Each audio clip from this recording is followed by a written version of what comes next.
Hello everyone, it is Joe here from Omnipoke, the channel that brings you guys everything Pokemon. If you're looking for PTCGO codes, including the stuff from Shining Fates, make sure you go ahead and check out the Potown store. You can get a 5% discount on your orders using the code Omnipoke. For today's video, we are kickstarting our Battle Styles deck analysis, pre the release of the set, of course. So there's going to be some that are going to be PowerPoint based like this one, and then as the cards do eventually come onto PTCGO, we will move it on over to there. We're starting with one of the two poster boys of the set, the Single Strike Urshifu VMAX. So onto the basic concept. Urshifu is a powerhouse. He hits like an absolute truck. He has an expensive attack cost, but he can fully just one-hit KO pretty much every tag team in the format, even with things like Big Charms attached. And if you have enough single strike energies attached to him, you can actually get over the top of some tag team Pokemon as well. So very, very dangerous attacker. Houndoom is going to be the initial acceleration, but also going to be that reload for you as well to allow you to maybe get a second VMAX online, or to try and reload some of those beatdown style attacks, the mid-range attack that you have there as well. And speaking of mid-range, there's also the Single Strike Scroll of Scorn, which is a mouthful. But that can also offer a nice mid-range attack. If they do hit into your Urshifu VMAX, they have to be very careful, especially if they are using, just like regular V Pokemon, things like Zacian, Brave Blading. Basically means it instantly dies coming back into your turn because you have the Scroll of Scorn that can just, for one attachment, deal with it straight away and take another easy 2-prize knockout. At the same time, we have some great strengths going here. We are a fighting type, so we can take advantage of Crobats and Dedennes very easily, even with that beatdown attack, which is just 3 energy cards, or again, that Scroll of Scorn. So it's not too difficult to see a prize map formulating here. You take one monster KO on a big attacker, and then there's things like Dedennes and Crobats you can do on that interim turn, and then maybe build towards another big knockout as well. So that's really what we're looking for here.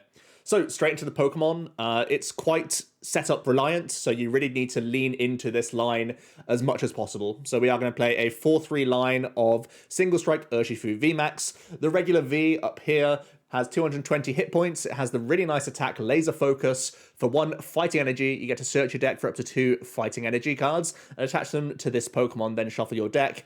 Obviously, these can only be basic energies, and we are always going to be using single strike energies in addition to this, but it is a reason for us to play some basic energies in the deck as well. I have sort of gone back and forth on whether or not you will always choose to go second with this deck or not, because Laser Focus is obviously very good for you, and going second allows you to play a supporter, which can hopefully get you more Houndours in play. But there are some decks where laser focusing will just mean that you're getting knocked out immediately a lot of the time. So it's not going to be guaranteed that you go second, but in a number of situations and a number of matchups, you will try and use this. So bear laser focus in mind. It's really important. There's also the impact blow attack that has, for fighting colorless, 180 damage, and during your next turn this Pokemon can't use Impact Blow. That text is basically irrelevant because you're either getting response KO'd, or you can just VMAX on top of him anyway and then move into Gmax 1 blow or beatdown, whichever you choose. So don't worry too much about the text on Impact Blow, but just look at that 180 number and think that that's pretty solid. But then remember, on top of that, you've got single strike energies to push this towards that 220 range of his own. So sometimes you can be using Impact Blow to knock out opposing V Pokemon. That's one thing that I really like about this deck, is that Single Strike Urshi on his own, the regular V, can fight against other V Pokemon thanks to the damage buffs. Houndoom, even with Darkness Fang with 2 Single Strike energy, is still enough to do 90 damage, which is a lot of levelable based decks out there, so you can try and 1 prize for 1 prize in certain situations. So do bear in mind that your math is always going to be improved greatly, and that 180 is just the tip of the iceberg for this attack, so always bear that in mind as well for trying to skew that prize trade. It can easily be an option for you. Onto the VMAX though, he is the main threat. He has 330 hit points, so pretty tanky. Has that beatdown attack for 3 colorless for just 100. Like I said, it doesn't sound that dangerous, but it can be a way for you to finish off VMAXs if you haven't been able to reach all in one turn with Gmax 1 blow, or you can be gusting Dedennes and Crobats and take an easy 2-prize turn with a 330 hit point monster still just sat in the way. So that's always a good deal for you. And then the Gmax 1 blow, it's an easy tag team slayer, and like I said, with enough single strikes on, you can get to that 300, 310 realm, which, isn't a lot of tag teams. Do bear in mind, obviously, Eternatus does have weakness to you, which is obviously good.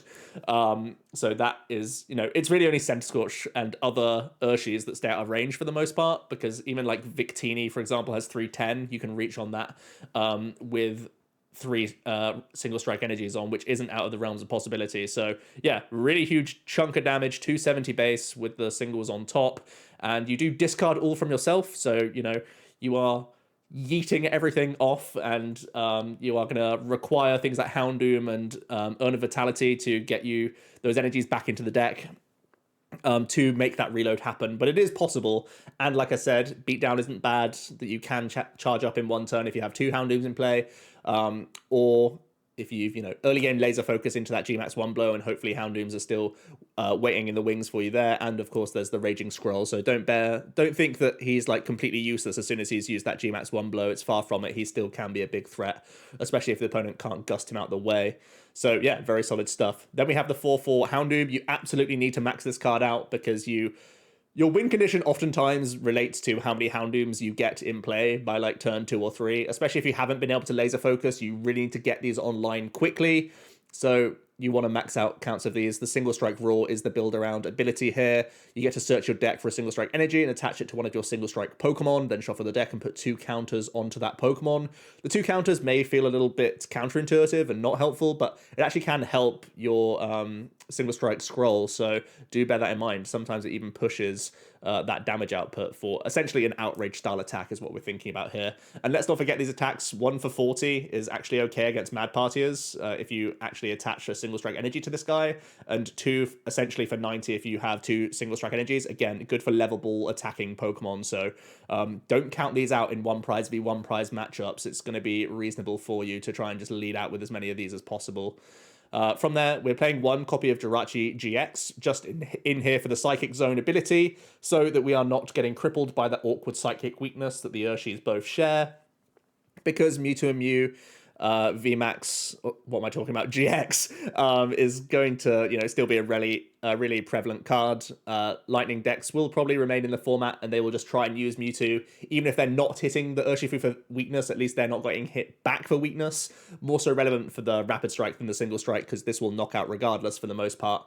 But yeah, we have to play Jirachi so we don't just get swept away by Mewtwo. Also helpful against like Mad Party and a few other psychic style attackers like Whimsicott as well. So worth the one of forcing Gust out the opponent, and hopefully just allowing Urshifu to stay on the board for 1 or more turns is going to be like integral. Even if you are giving up prizes eventually, it's still going to help you swing that tempo wise for sure.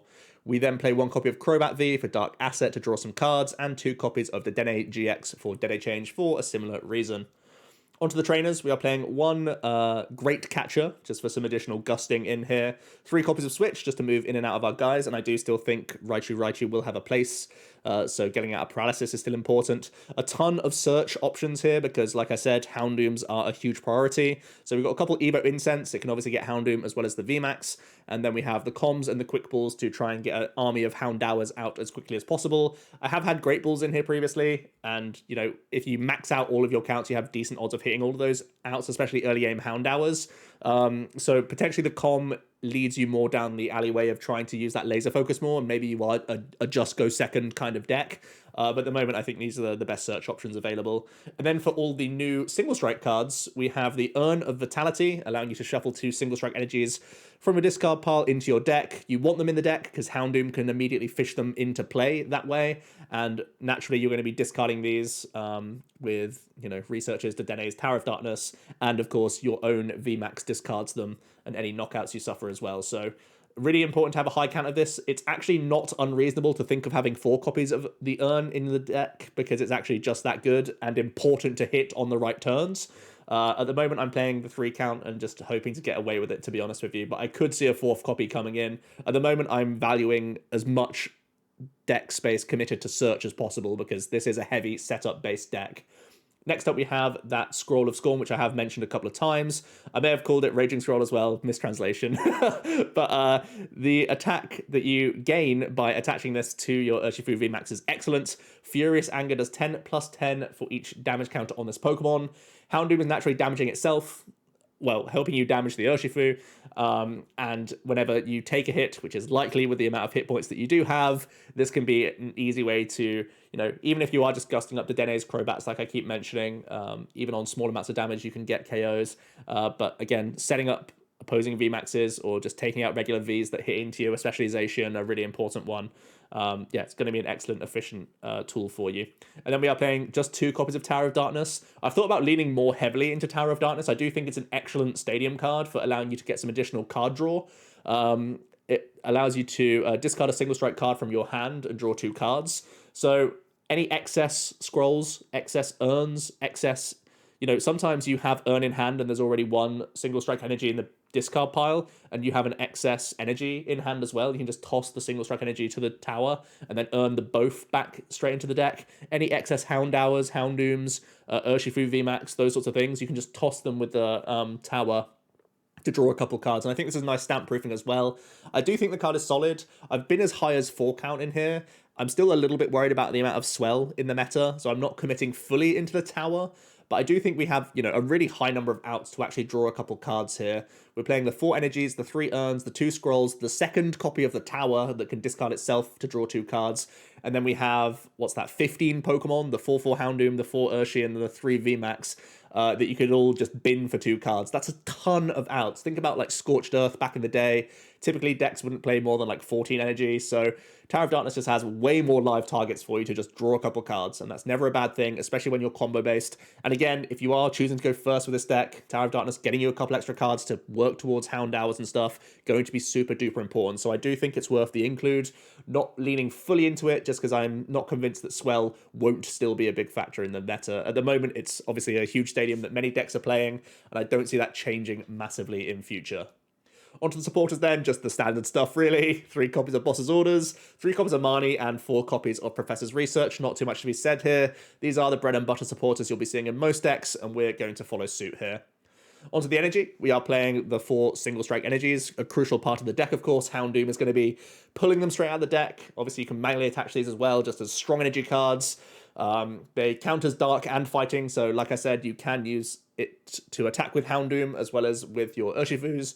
And yeah, you do 20 more damage to your opponent's active for each single strike attached. So the more Houndooms, the more damage you're doing into your opponent's face, which is absolutely amazing and really ramping up that damage quite a lot. The urns make them really recyclable as well, which is just phenomenal.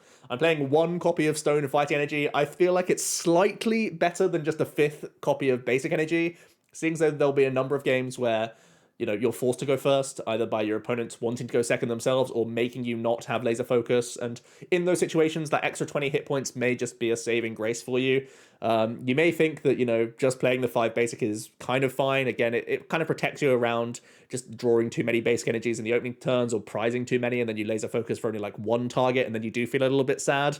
But I think there will be a ton of situations where the stone fighting actually does keep you out of range. It even makes the laser focus more safe in many regards. It makes you safer into like Azation hitting you as well. You force extra like tools out of them and stuff like that. So I kind of like the stone fighting. I do think it's one to keep an eye on though, because especially if the new fan that gets rid of special energies is in format, you kind of want to be afraid of that. So you may end up moving this over to a basic energy. At the moment, I kind of like the option of having one of. Of course, we played the basic energies over just 4 stones because we want to still have that laser focus available, and you can only pull basic energies out of the deck. And the one-off capture energy makes a lot of sense here. You don't want to lean too heavily into capture because again, laser focus costs a fighting, unfortunately.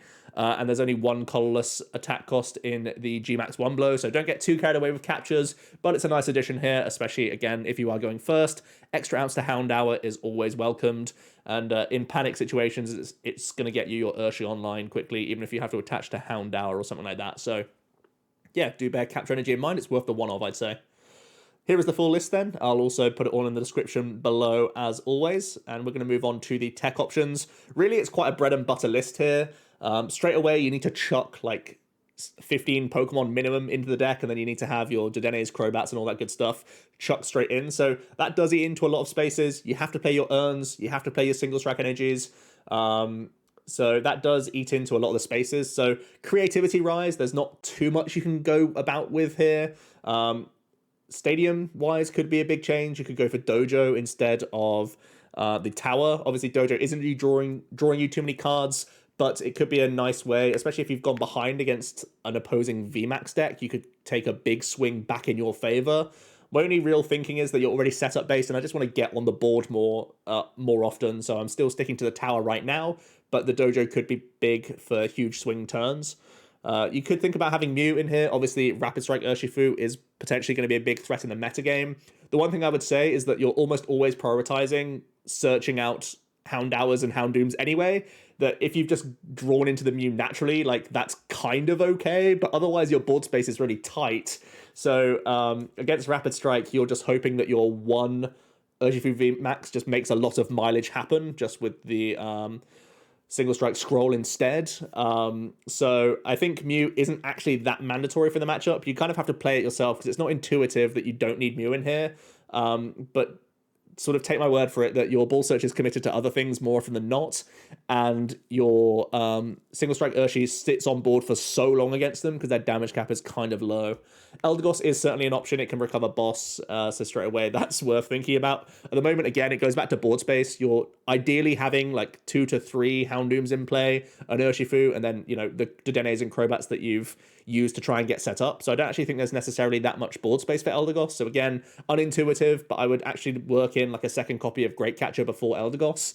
That's just something for me though. Great Ball, like I've mentioned, if you're not a fan of Incense or if you want to cut into the com counts, you can also have Great Balls just for early access into cards, especially that turn 1, to try and get Houndours. Stamp as well, you're a VMAX deck, you try and shove a 330 hit point Pokemon in the active and stop your opponent from having boss to buy yourself an extra turn. I'm paranoid, we're a setup deck, I'm not going to commit any cards that aren't search-based, so that's why you're not seeing Stamp in here, but it is a reasonable card that can get you out of sticky situations. Ornery Rod could be used as a sort of pseudo 4th copy of the Urn of Vitality, just to get back some energies into the deck for you. It also can be more important when you are up against other one-prize matchups, just to recover that Houndoom line a little bit more. And makes the Dedenne a little bit less scary if you do have to pitch things like Houndooms in those opening stages, because sometimes you just have those rough hands and it's a little bit awkward for you. So the Rod is somewhat of a safety net. I don't feel it's absolutely mandatory though, and I think it is one of those cards that will just end up being wasted in a lot of matchups as well, because you don't play naturally that many basic energy cards. You're not actually getting much value from the Rod more often than not. And then there's the alternate option. If you do want to start getting kooky with the list and really making a big change up, you could go down a Rose engine using Kricketune to sort of refill your hand. Rose mostly being a sort of saving grace if you've had a sort of botched setup and you've actually not got that many Houndooms into play. You could end up just getting away with going Rose, turn attach, 1 Houndoom, and suddenly you've got another GMAX 1 blow just ready to go straight away. So Rose is kind of cool. I do think he's certainly scary for tag team decks. Like, you would be terrified of a Rose into the next VMAX. Oh, sorry, the next tag team. You can literally win in like 3 turns in that case, where you just, you know, make the VMAX smack and then Rose smack and you're shaking their hand because they've just thrown 2 or 3 prizes in your way. But most of the tag team decks don't do that anyway. They normally have, you know, something like a Boltund or something like a Zacian that they're going to throw in the face anyway. So I think more often than not, it's more of a dream that you're going to see, you know, back-to-back tag teams facing you down. So it is some cool burst potential, but I don't think it's necessarily all that relevant or necessary for the win condition of this deck. And at the same time, it means that you're not playing things like Marnies, and you're going to end up warping your deck quite a lot just to have Kricketune in play, and then you need to play Air Balloons and all this other stuff. So it does eat quite significantly into your spaces at the same time. Onto the matchup overview then. This is a quick look into the top performers. I think from the current top 10 decks in the format, I think the things you're most scared of really are some welding decks, just for their early tempo. They can take knockouts on, you know, laser focus, which is obviously a big threat for you. And, you know, they can quite easily be teching a Mewtwo or just maining Mewtwo if it's the welding Mewtwo build. Mewtwo as well. I've said Pikarom is going to be fairly balanced, which I do think it will be. Mewtwo just having, you know, more often than not just Mewtwo's in play and no easy lightning, you know, tag teams or whatever that's going to be leading out, means less easy prizes just sort of waiting around on the board for you. And they have more sort of tempo attackers. They can use like Vileplume, you know, turn 1 going second or whatever, to again try and punish some early starts from you and take early aggressive knockouts, which is kind of scary compared to a regular Pikarom that will just sit behind Boltund and wait to like gust up the Jirachi GX or whatever. So I think those are all things to bear in mind. Again, Blacephalon can go over the top and remove all of the sort of tanking options that you have, and we don't have many defensive tools, just the 3 Marnie. It's not a lot against Blacephalon, and we have 2 stadium replacements only, so not great there. Then for the sort of fringe decks in the meta, there's some of the one prize decks that I'm kind of afraid of. Whimsicott You can try and do Houndoom trades quite a lot, but they will naturally be having a lot of Gust in their deck anyway, and you do need to put down 2 prizes just to get set up, especially if you're trying to chain Houndoom, which isn't really intuitive to the deck a lot of the time. Same thing for Mad Party. You can try and take early prizes even with Houndour, thanks to their low hit points, but I do think that's going to be an awkward race, and when you're not playing the Ordinary Rod, I think you might run out of Houndooms. And at the same time, you not only need to be powering up Houndooms, but you also need to be powering up your next attacker, because if all the Houndooms go down, you end up with nothing. So that's definitely a big threat for you. Attacking Excadrill, I actually think this gains a lot in the next set, just with Level Ball alone, making Cincino just like far more reasonable, and just having 8 outs to early game Drillburs mean you just won't brick as much. So I low-key think the deck just gets better anyway. But I also think this is just a Puritan 1-prize deck that has enough hit points to stay out of Houndoom range. Making you go down the multi-prize route all the time will be quite awkward for you.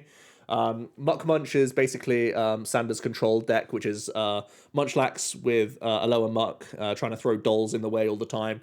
I think you just don't have, you only play 3 switch outs, you only play 3 boss, no Eldegoss, so you probably will get out-resourced by Muck Munch, and they'll just end up having an army of dolls that you can't get through, and you'll slowly get whittled away in that sense, which is quite awkward. Dragapult VMAX as well, I think, is a little bit awkward. Obviously, yes, like, weakness, but it's just so easy for them to get around the Jirachi GX. They can easily sprinkle onto it, then gust it up, take a knockout, sprinkle onto other things. They can, just take multi-prize turns. Again, you're so reliant on Dedenne, so reliant on Crobat. They naturally come into play. That's, fresh meat for Dragapult. That's exactly what they want to be seeing. So that's what makes it a little bit awkward. Rustization as well, kind of worried about their tempo. They can quite easily just Grinch early game Pokemon, even if it's not the Urshifu itself. They could be Grinching early Houndours and stuff, keeping you away from being able to knock them out with a G-Max 1 blow. And even if you are, you're only taking 2-prize knockout. And if they're playing some of the most aggressive builds with like turbo patches and stuff, they will, come straight back at you with the next Zation, and it can get a little bit awkward from there. And then from the new battle style stuff, I think Corviknight's awkward just because it's tanking. Primeape, Ball Juggling, the Mr. Rhyme, and Salazzle Weeping Bell, again, just because these are 1-prize based decks that can have a lot of reach, especially Salazzle Weeping Bell has ridiculous reach to actually, sometimes even take a knockout on you if you've had to use a lot of your Houndooms to get energies into play.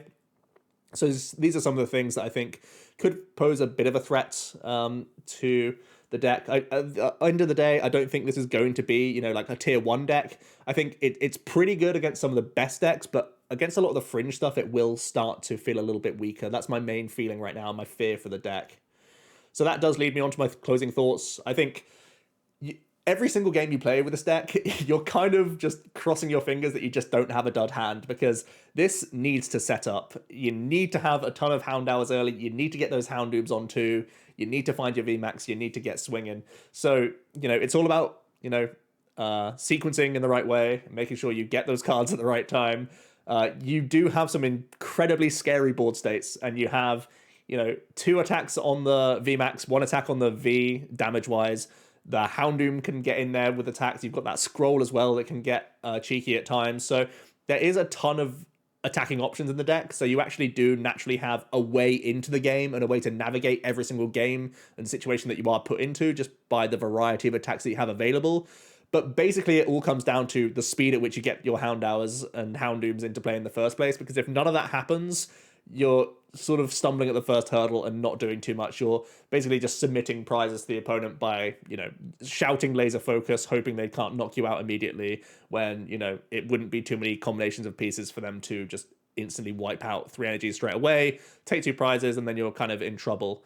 So yeah, that's the main worry I have for this deck. That's what's making me think it's going to sit around the sort of tier 2 to 3 range, being one of these decks that has incredible power behind it, but just requires really, really good draws in a lot of situations. Let me know what you guys think about the Single Strike Urshifu deck. How's it been testing for you guys? Have you gone more aggressive to deal with a VMAX all in one hit? Do you think it's going to be more solid than rapid? Let me know down below. Thanks so much for watching, and I will be back with another Battle Styles deck video soon. Cheers.